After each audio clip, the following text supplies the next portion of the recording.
Hi, my name's Phil. I'd like to talk about politics. In this video, I'd like to take a look at some of the plausible reasons for people claiming that the US polls are badly wrong, which is actually not that remarkable because they often are, and why Harris could well be looking at a comfortable victory, although there will be a sting in the tail for that as well. But first, for daily political commentary, please click the subscribe button so you don't miss out. So all throughout the contest, essentially, I suppose, since Biden stood aside as the candidate in favour of Harris, we've seen the polls showing a very close contest, too close to call, in fact, which is maddening when you see how Trump has been behaving. But it does just go to show that demagogues can do things and profit, which nobody else could even possibly get away with. However, other people have been assuring me that Harris is actually significantly ahead and not to sweat it. Now, I don't delve into US polling to anything like the level I do for British polling. You probably guessed, in fact, I did quite a lot of videos on British polling during the general election and not at all on American polling. So there's a sense in which I'm not entirely sure what to believe. The sticking point has essentially been this for me. People point out that both the Republicans and the Democrats publish their own polls, which doesn't happen in the UK, by the way. Parties don't publish their own polls, so that's a bit weird. And there's an advantage in both of them having their polls produce a tight finish. The Democrats want the polls to look close so that they don't fall victim to complacency. But Trump's team also want the polls to look close because then if they believe they're going to lose, if they lose badly, they can then claim there was some major electoral fraud going on and use that as the impetus to take the presidency by foul means. And therein lies the danger of a landslide Harris win.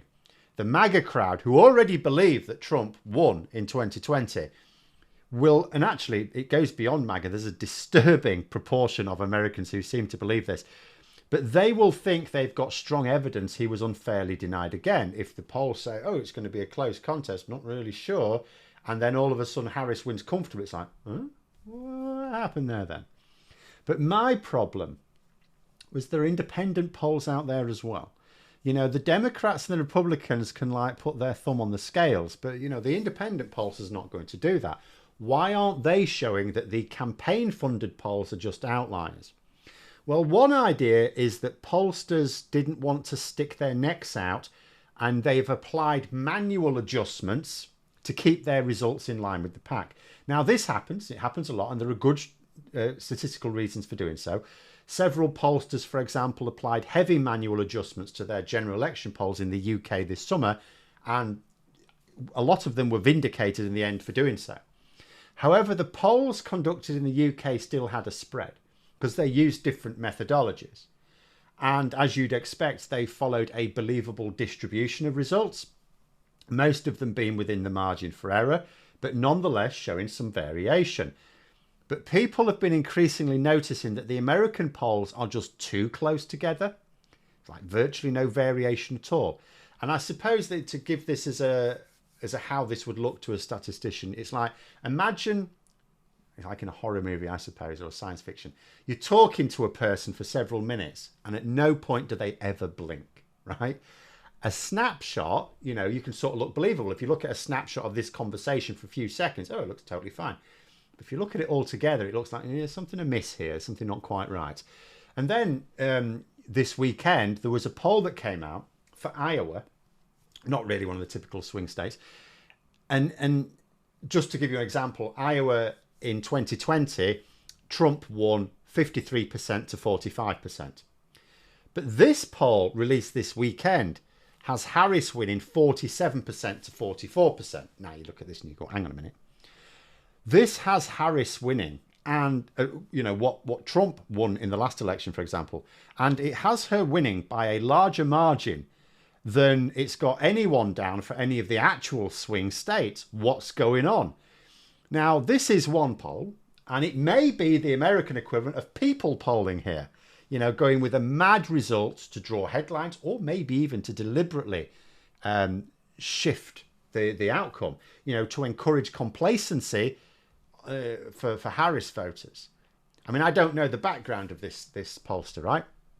Because there's a big advantage for Trump pushing complacency amongst would-be Harris voters. Remember, I mean, there's always going to be some voters who voting's a bit of a hassle for them. They'll do it if it really makes a difference.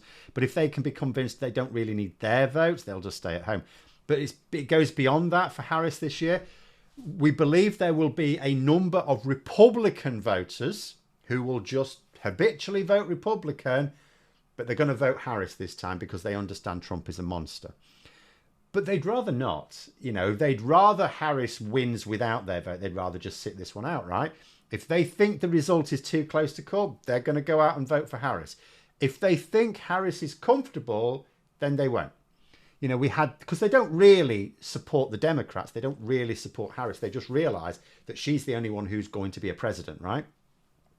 And we sort of had the same thing, in a sense, for different reasons in the UK this summer. You know, we could see from polling, a lot of people made their decisions at the last minute. They were waiting. It's like lots of evidence that people would absolutely have voted Labour to kick the Tories out, but they'd rather not have done. And once they were assured, because in this, there was no, oh, it's close in this country. It was all, yeah, Labour are going to win. They're going to win a landslide. So once these people were assured that Labour were actually going to win, a lot of people then switched, and said, well, I'll vote for the Green Party, for example.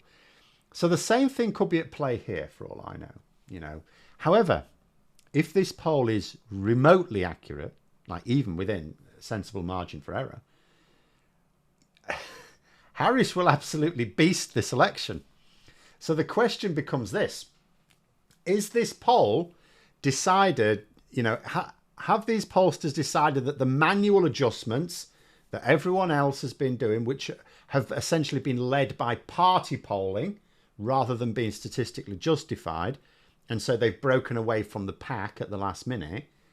Is it politically motivated to try and get reluctant Harris voters to go, oh, we don't need to go out and vote after all?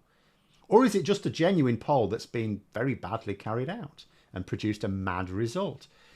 Of course, the main reason we're even having to work out what, if anything, we can even read into the polls is because the American media, just like their British counterparts, show absolutely no interest in whether a poll is reliable or not. Oh, a poll. Oh, yeah, that looks exciting. I can write something about that. Slap it in there.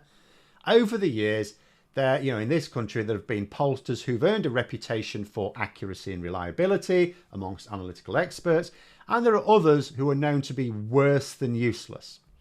Yet the worse than useless ones still keep sticking around. Why? Should be completely unprofitable for them, because the media keeps still using their polls. Difference being that in the UK, what happens, the media after the election go, oh, the pollsters got it wrong. It's like, no, the good ones didn't. It's just that you don't use the good ones. You keep publishing the bad ones and the good ones, and then you take an average, right?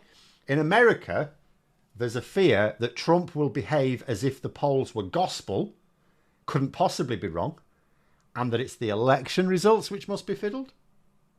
But there we are. Those are my thoughts. Let me know yours in the comments below. If you enjoyed the video, please click the like button and subscribe. And if you'd like to support the channel further, you can click the join button for memberships. Thanks for watching.